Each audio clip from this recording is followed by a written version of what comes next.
from those humble beginnings, you are now a billionaire. How has money changed your life, or maybe the landscape of experience in your life? Does it buy happiness? It doesn't buy happiness, but it buys you a level of comfort for you to really amplify what happiness is. I kind of think about it in the following way. Let's just say that there's 100 things on a table, and the table says, find happiness here. And there are different prices.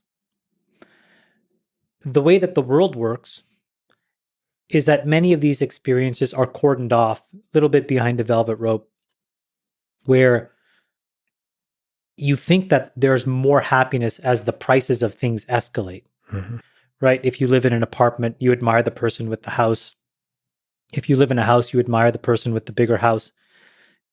That person admires the person with, an island, right?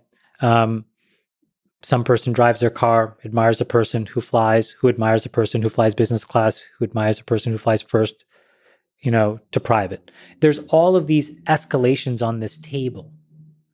And most people get to the first 5 or 6. And so they just naturally assume that items, 7 through 100 is really where happiness is found. And just to, tell you the finish line, I've tried 100 and back, and I've tried two more 100 to it. And happiness isn't there.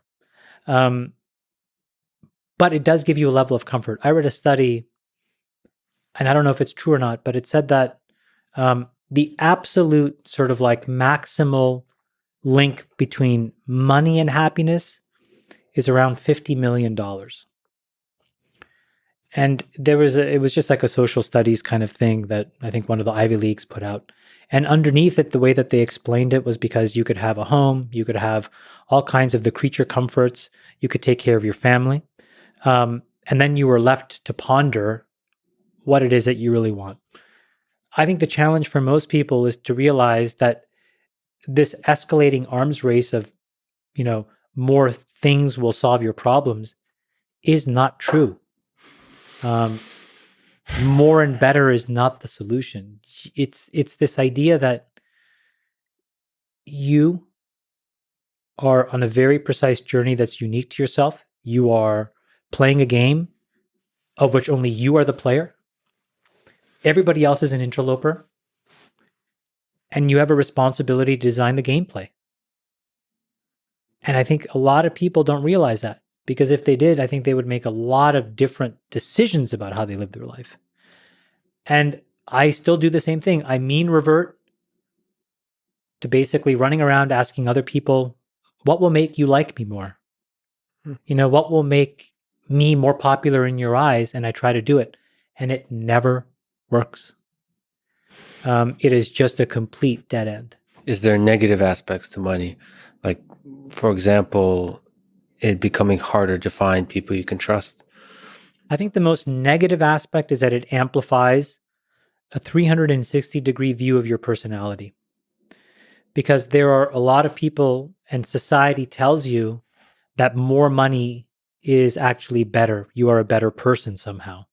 And you're factually more worthwhile than some other people that have less money. That's also a lie. But when you're given that kind of attention, it's very easy for you to become a caricature of yourself. That's probably the single worst thing that happens to you.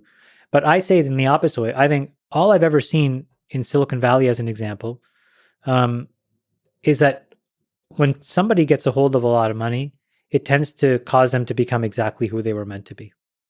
They're either a kind person, they're either a curious person, they're either a jerk, they're either cheap.